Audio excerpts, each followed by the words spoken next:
അലൈക്കും വറഹ്മത്തുള്ളാഹി. റസൂലുള്ളാഹി ഹിജ്റ വന്നപ്പോൾ സുബഹി നമസ്കരിച്ച ഒരു പള്ളിയാണ്. ഇൻഷാ അല്ലാഹ് മസ്ജിദുൽ മിസ്ബഹ് എന്നാണ്. ഇത് വെറും കുറ്റിച്ചവര് മാത്രമേ ഉണ്ടായിരുന്നുള്ളൂ. ഇപ്പോൾ അൽഹംദുലില്ലാഹ്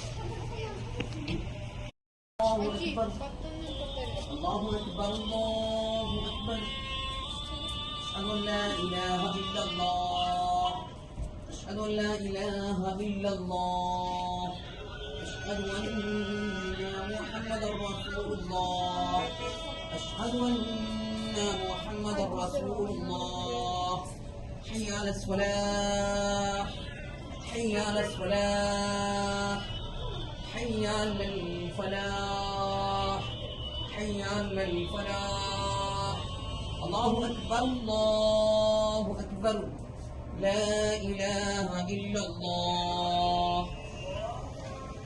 إن شاء الله.